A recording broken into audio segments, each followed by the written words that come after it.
which I think tacitly it has done, and I think, maybe 15 years ago, there was sort of a push to bring some authors in, but as local as they got was, I think, Portland and San Francisco. So my idea was to get it way more local than that, and to really, bring together, hopefully, a community of writers and readers, especially because, as some of you know and some of you don't, I relocated here from Rhode Island back in January. And I did that largely because there was this book that had been languishing, as some of you may be familiar with that happening, and it had been languishing for 3 years. And I came out here last year as part of my midlife crisis road trip from San Francisco to Seattle and back. And I got to Trinidad, and I was here to visit friends, but I was blown away. Like, they had told me it was beautiful. I had seen their pictures on Facebook. I assumed they were using a really great filter.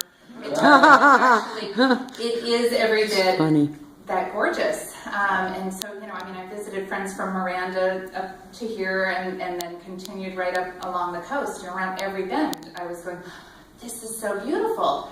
And every night after driving for 12 hours, I was writing like crazy. I was writing like I hadn't been in the longest time. And so I went back to Rhode Island just long enough really to get things together so that I could move out here. And I intended to use Trinidad as sort of a home base to explore surrounding areas. I actually just recently landed in Mount Shasta. I'm not sure how long I'll be there. So I guess the midlife crisis continues.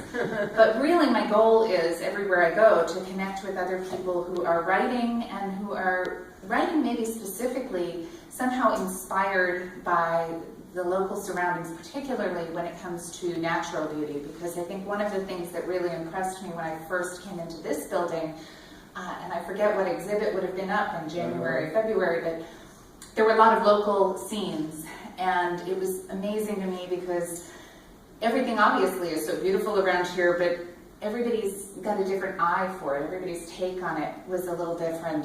And, I had spent the last 15 years living and writing in Rhode Island, which is also beautiful. It's a very different kind of beauty in New England.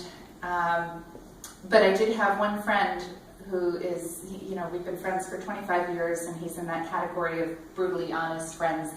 And I had given him one of my manuscripts to read, and he said, if you write one more thing set in coastal Rhode Island, I'm going to just come to your house and eviscerate myself just right there in front of your computer. Like, he says, it's just enough already. Like, go somewhere else, do something else.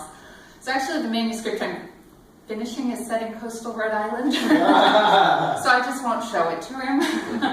But it's the sequel to 50 Ways to Leave Your Husband, which oddly enough, it was like life imitating art or something. I was married when I wrote it. I'm not now. So be careful what you write, maybe is the only piece of advice I'd offer. Be careful about the sequel too. I know, right? I got to tell you, Roy, the sequel, which I mapped out 3 years ago and then just couldn't finish, has on the cover, on the cover of the 50 Ways book, there's this chick in a bathing suit, right?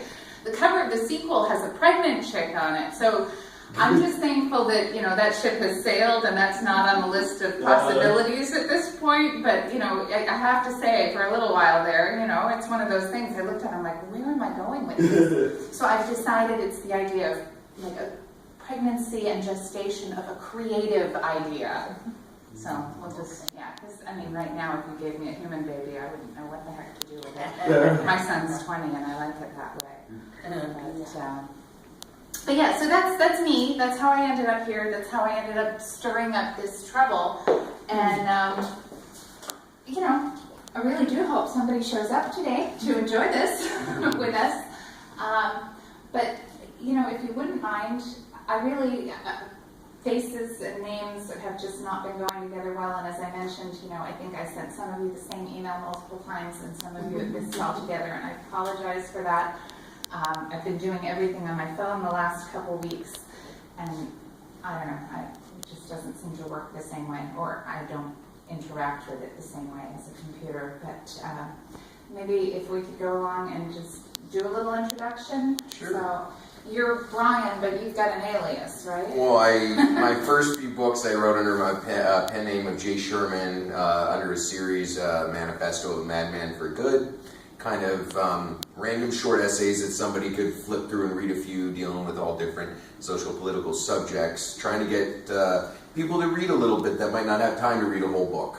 Maybe just flip over and read for a few minutes and then go off with a couple good thoughts in their head. But it was really just to prepare me for the series I'm working on, and I wanted to write all growing up. From Southern California, came up here for HSU, graduated journalism, creative writing, and just kind of fell in love with the area and just got stuck here. Like many people I've met. It's kind of funny when you actually meet somebody who was actually born here.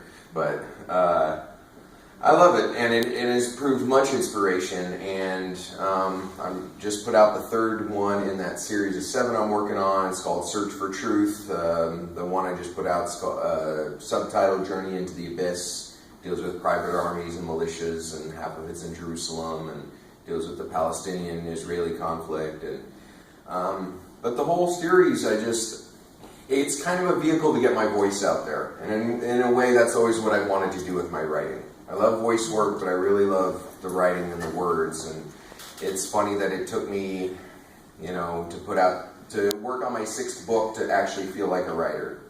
I mean, granted, they're all technically self-published, but self-published doesn't mean what it used to. And instead of spending years looking for an agent who then could maybe work me my way into a big publishing house, I decided I just needed to put it out there, and stop making excuses. And it was a goal of mine to put out my first book when I turned 30 and do a book a year after that, and just put out number 6. So I have my goal so far. So I'm really just loving just all of it. And it was funny, the entire rough draft and a lot of the work that I did on this past book was all done in a coffee shop. And it was funny because it was like the stereotypical, somebody goes into a coffee shop to look like they're writing a book, but I actually did. So I wanted to give them a finished copy of the book. I thought that would be fun. But yeah, but otherwise, it's always good to meet other people. Marketing and networking and everything is really important. Barely got my website up and going, and Facebook, and so that's why I'm thankful for this. So it's one more thing to do, and get the work out there. So.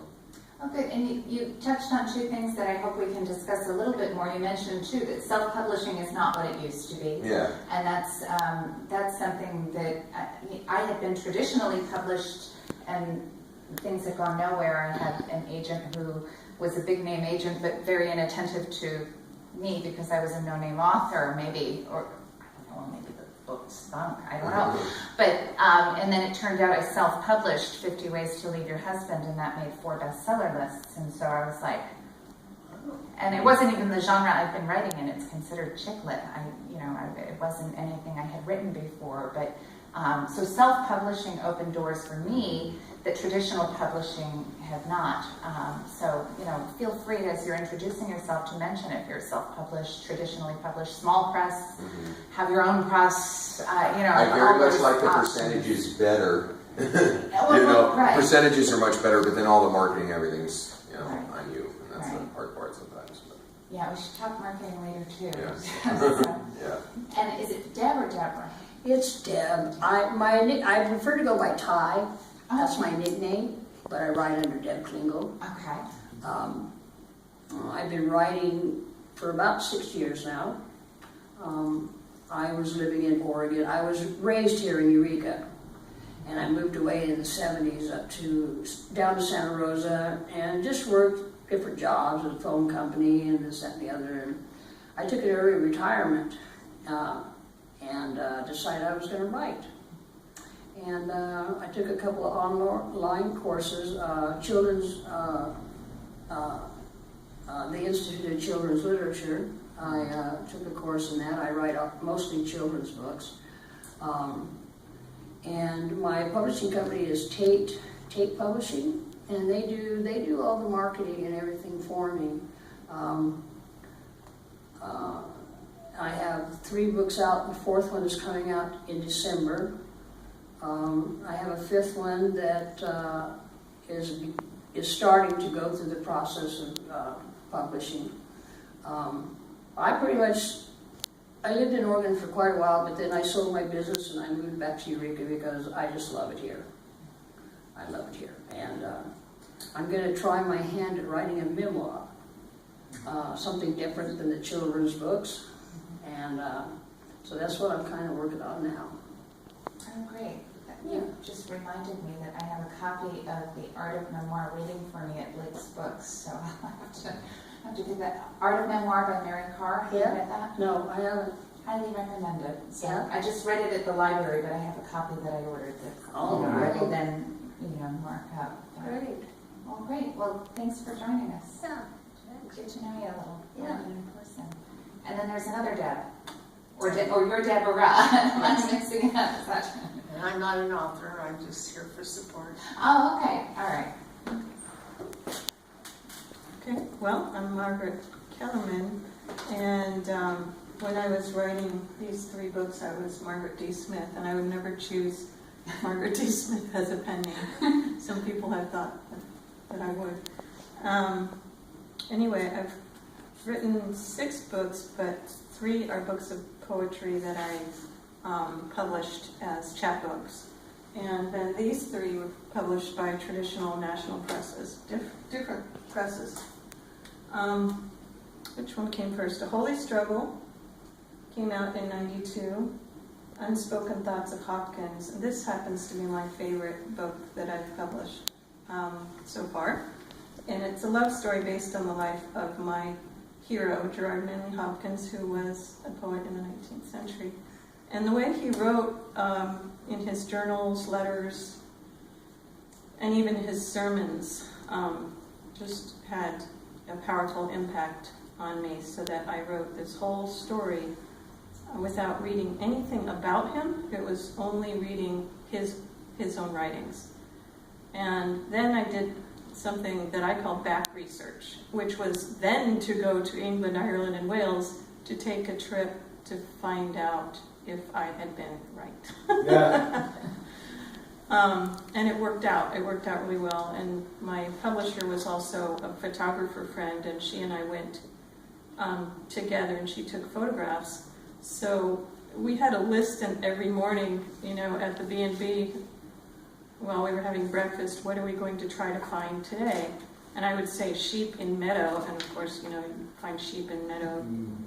And so it went along with the writing that I had already done. So it was kind of a backwards research trip, but that worked out really well. And the second book that I wrote also came out in '92, and these were both reprinted in '94. This journal keeper I call a handbook on keeping a journal. And I've given many journal writing workshops over the years to kids and adults, and I enjoy it very much because I like the way people can kind of spill and gush in their writing in a journal. And they can share or they don't have to share, but it really gets the pen moving. And I thought I would read something from here really quick. These are extremely short chapters, like 1 or 2 pages, and lots of space in there for you to write. Start writing your journal so that you don't even have an excuse, like I can't find any paper. So this is called Procrastination.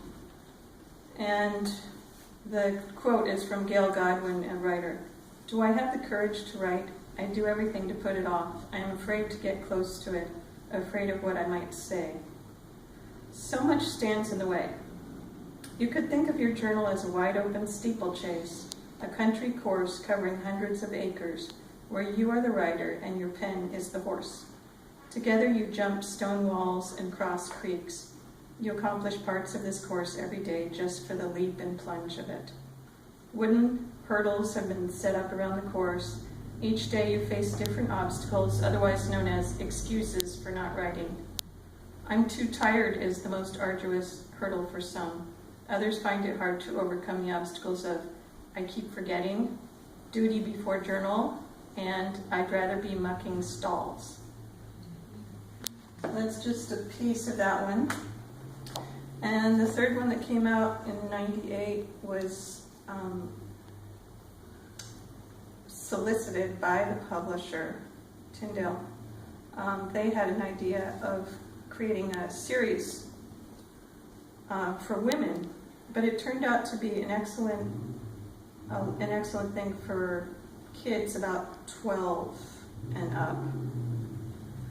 But they asked me to do one on handcrafts, so I did 30 stories, 30 real short stories about handcrafters that I had known and what they taught me.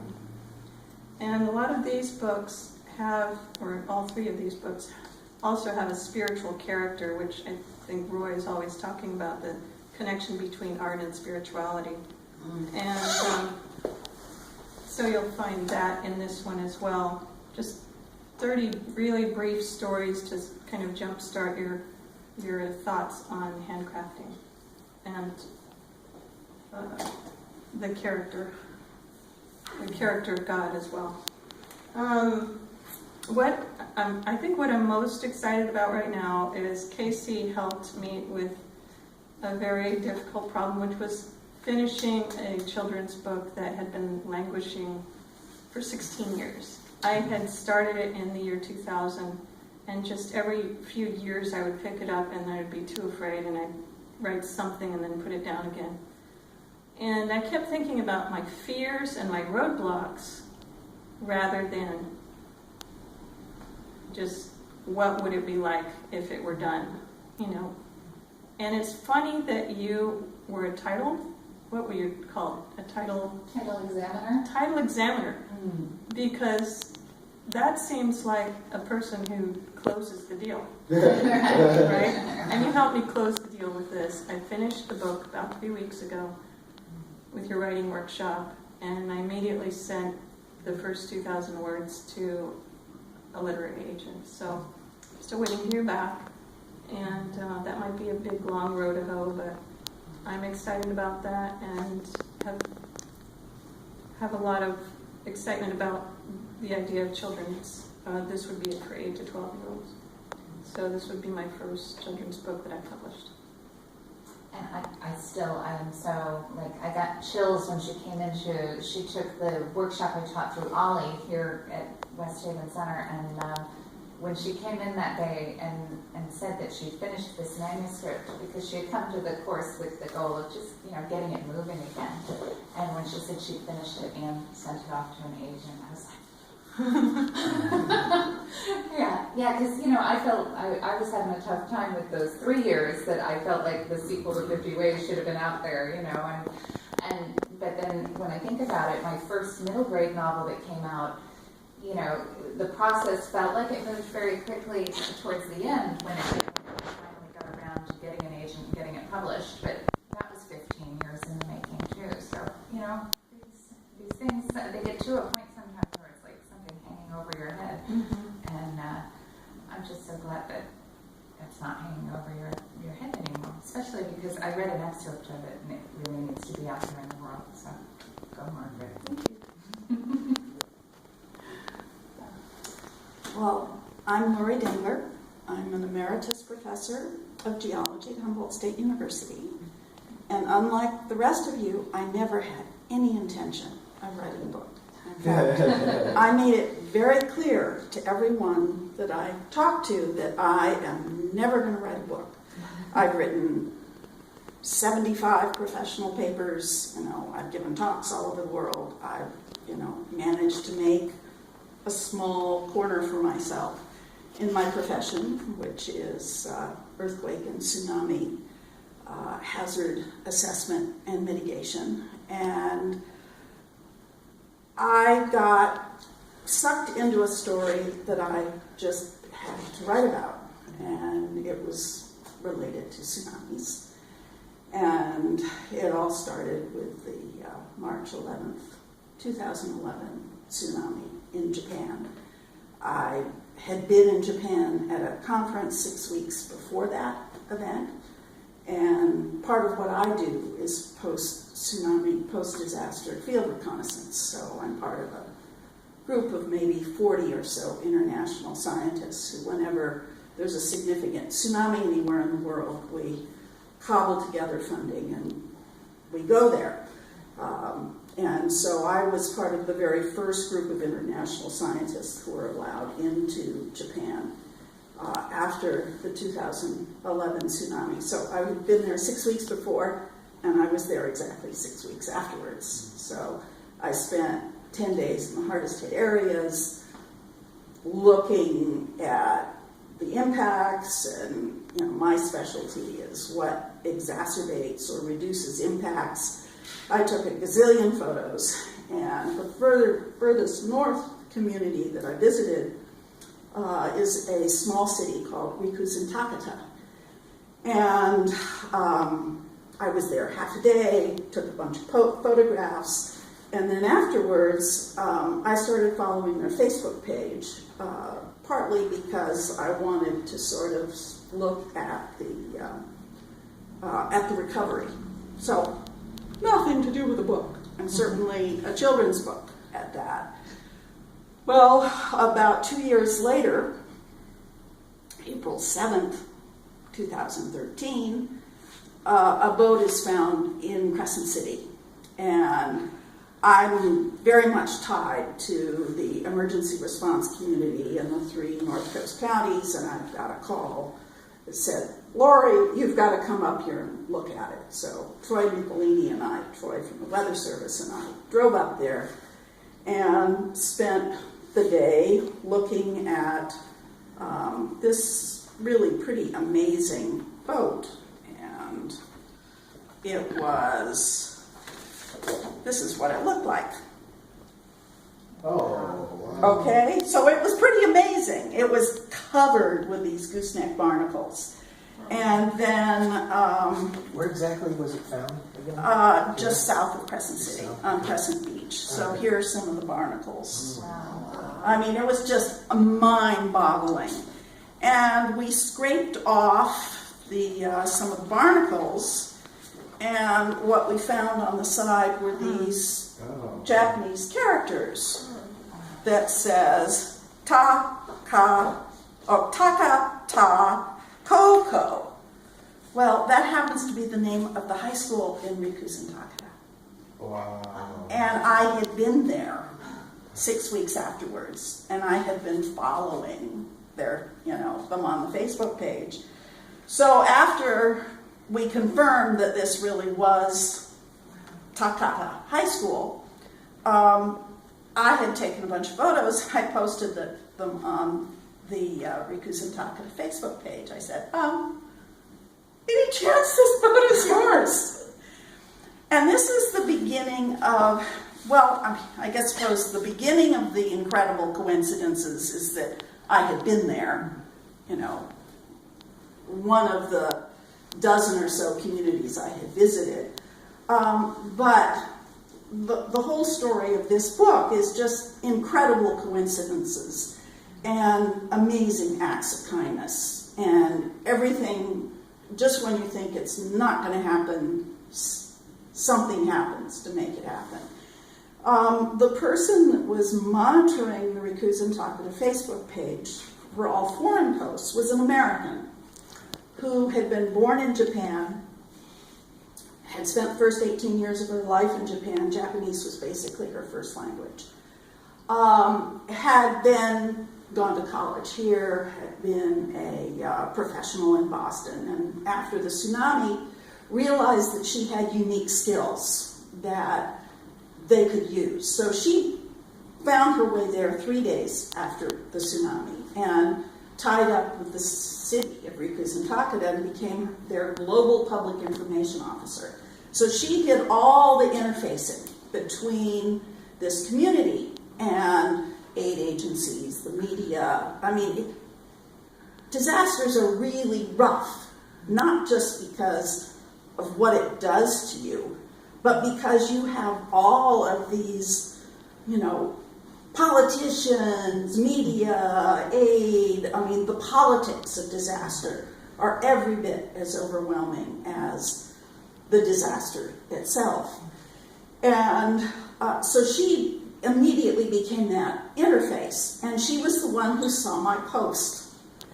If it had been a Japanese person who had seen it, that would have been the end of the story. It would have been interesting, we'd still have that boat. That boat would never, it would have been confirmed as belonging to them, but they would have said, no, we're not interested in it back because we are so overwhelmed.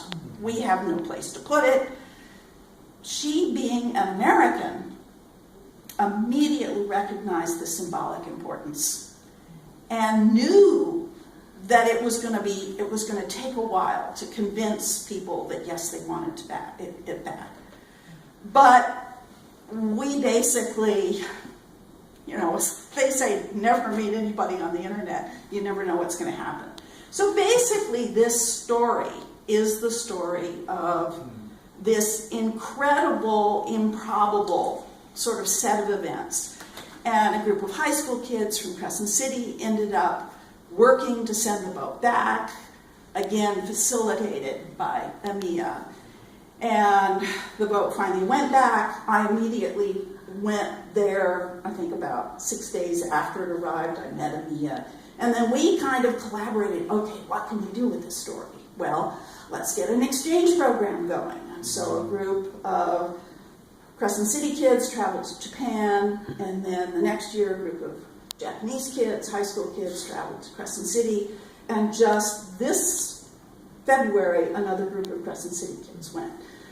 And there are so many reasons why this is special that I won't go into at this point. But we really were kind of going, well, this is such an amazing story.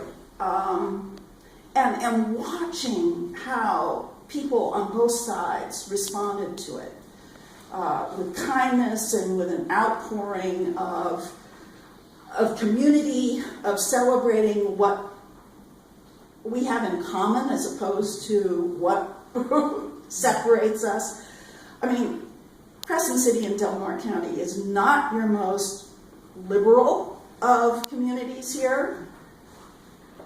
And similarly, this small community in Japan. But the way these two communities have opened their hearts to one another has just been absolutely amazing. So anyway, this became, we decided to write a bilingual children's book aimed at lower elementary. Neither one of us had ever written a book before. We found a wonderful local illustrator, Amy Wca, who knew exactly how to turn the story into absolutely exquisite illustrations from, sort of picture of the tsunami debris to, this is perhaps my favorite one, showing an imagined, and all of the illustrations where the boat is, the name of the boat is Kamome, which means seagull, shows the seagull in it.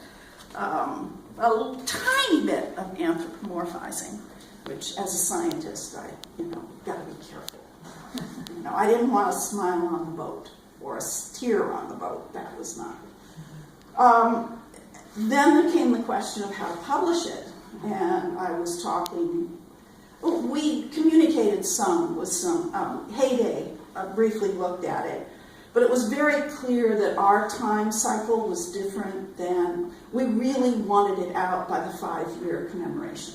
We thought that that was very important, which was just this last March. And all of the professional publishers had a much longer timeline. It was going to take years to get into that corner. So I was talking with the new president of our university, Lisa Rossbacher, who's a longtime friend and a geologist. And I, mentioned it. And she said, oh, well, the campus is thinking of starting a press. So I went in to the person who was developing it. We actually had a proof from Bug Press. And I said, we'd like to publish this book. Yeah. And they said, he said, that's great, sure, it can be the first publication of Humboldt State University Press. And so it is. And we've actually now sold out the first 2 printings. I don't have any books for sale because the next printing won't be available until early November. But it has been an amazing role. I just got a 2-year contract with the California Seismic Safety Commission to develop a curriculum to go along with this. None of us have gotten a single penny. It was very fortunate that none of us won. The book was funded entirely with donations from the Desert Community Foundation and the Humboldt Area Foundation. So we didn't have to pay a penny for this, and all of the proceeds, 100% of the proceeds goes into furthering the exchange between the schools and promoting earthquake